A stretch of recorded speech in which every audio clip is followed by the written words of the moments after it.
What's up, my good folks? You know who it is. It's Jahset75. You know what I'm saying? Jahset75 on Instagram, on Facebook. It's Good Sense Products LLC.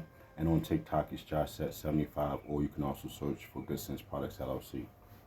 But anyway, man, I want to talk to you about some interesting things, or at least one interesting thing. For me, I've been seeing a lot of people trying to fight for what they consider to be equal treatment. You know, most people want to just live a natural life, want to be people who are allowed to just live life just normal.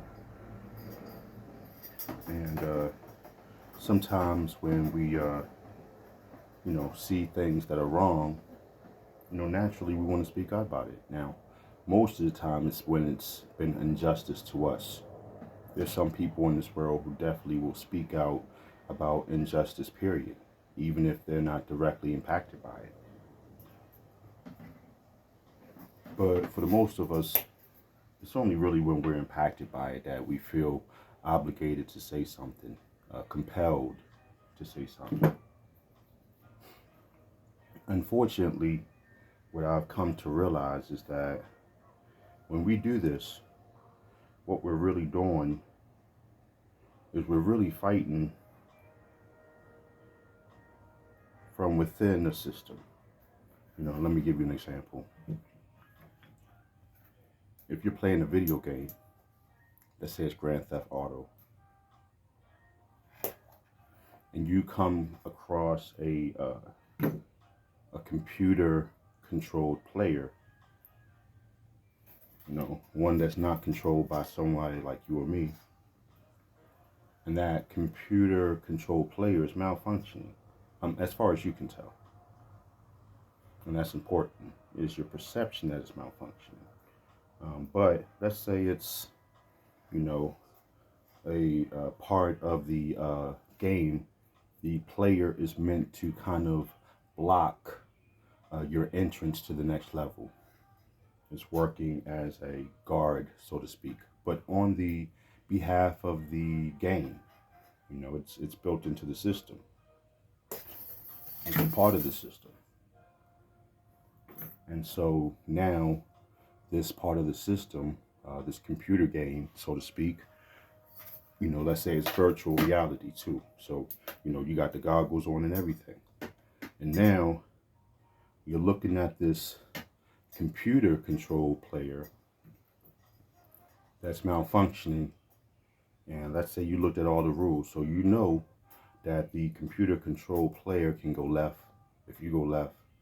It can go right if you go right. It can go north if you go north. It could go south if you go south. And it can do this to block you. But, according to the guidelines of the game and everything that you read, and, even the computer program itself that you then went and studied, if you go left, right, up, left, then it's not supposed to block you at this point. But it does anyway. It blocks you anyway. And you're like, yo, what's going on? How likely do you think you are to fix the glitch in that computer system by arguing with the very glitch itself?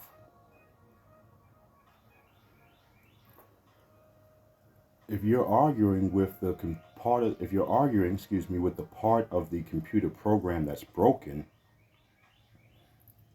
it is not going to fix itself. I mean, let's look at it logically. We all have things that we need to fix ourselves, to fix us. How hard is that, though? How hard is it to fix the things that we have to fix in ourselves? But now you're going into a computer program because you're playing a game, and the game's not responding the way you think it's supposed to respond. And so now you're talking to the very mechanism that's malfunctioning, trying to convince it to function properly for your sake. Not likely. Because you're trying to fix the system of the game within the system of the game by the very thing that is governed improperly. So, your results are going to be null and void. Now, I need you to hear me very closely because I'm giving you some jewels, and you have to look at it for what it is and not necessarily for what I'm saying. Some of you guys are fighting the glitch by talking to the glitch itself. Some of you people out there are actually becoming victims of a glitch, and then you're going out there and you're trying to fight by arguing with the actual glitch itself, by the one thing that's actually malfunctioning. That's not how it works.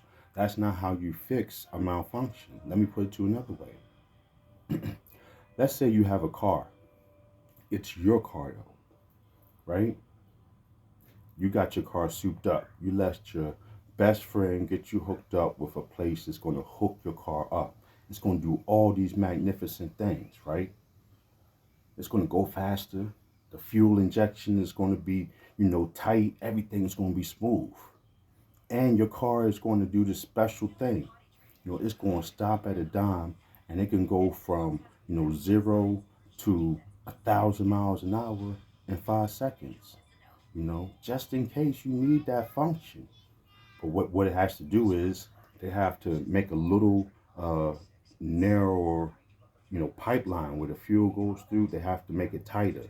Now normally they don't do this, but they have to do it to your car to make it take off the way it does. And you like that, so you want them to do that. But what's going to happen is that now inside your car is going to get a signal, and that signal is going to go to the computer that the car is malfunctioning in the fuel injection area. It's going to get that notification. Right? Now, the only way to fix that notification, because the driver wants the car to function the way it's functioning. The driver understands that in order for it to function that way, it has to have the fuel pipe skinnier, which is going to trigger the alarm to say that something's wrong. But there's nothing really wrong. It's just not used to responding to a tighter fuel pipeline. So the thing in there triggers the sensor, and the sensor goes off. And you, the driver, are driving, and you're hearing the sensor. But let's say the sensor is not just like a blinking light. Let's say it's a noise that you can't stand. And it's just going off, and it's going off, telling you that there's something wrong, that the system is broken in your car, in the fuel section, in the fuel injection section to be precise. And it's keep on going off and off. Wouldn't you find a way to shut that off so that you could just keep on doing what you're doing, keep on driving the way you're driving without having to hear this annoying, loud noise telling you that there's a malfunction in the system and the fuel injection portion of your car? Because you're making all this noise saying that there's something wrong. The driver knows this is how I want my car to operate. So I just need to figure out how to shut that noise up, because I don't care. So let me ask you, who are you in this scenario? And I'm saying this out of love because I know there's a lot of broken video games out there. And I don't want you going into the video game talking to the malfunctioning piece, setting off all kinds of alarms, and then having yourself removed from the game. Because there's those pieces too that govern what's happening in the game. And if you're the driver of the car, you already know you will shut up the alarm because you know it's not necessary. It's only complaining about something that's not broken to you, it's broken to it. It's not working well for that. The game is not working well for you. And the best way to fix a game, because here comes the real jewel, is not from within inside the game. It's outside of the game. It's when you are still a free, movable, controllable piece, where you're still examining the game. You can go in and out of the game as you want to. And then you talk to the manufacturer of the game. That's who's going to change the game. If the game's going to be changed, they need to rewrite a new program. And then that program will be instilled in the newest version, right? That's how that works. If that programmer is not available, they'll get new programmers to reprogram the video game system that you're having so much of a problem with. And you can only do that from outside of the game. If you become captive by the game because of your loud rants about how the system in the game is broken, then guess what's going to happen? Now you've put yourself in a place in the game in which they're trying to fix you. They're trying to remove you, or, whatever it is. You receive some type of punishment, some type of, denied access to portions of the game that you would otherwise have access to, which may even give you the ability to raise enlightenment to what's wrong with the game itself. You understand?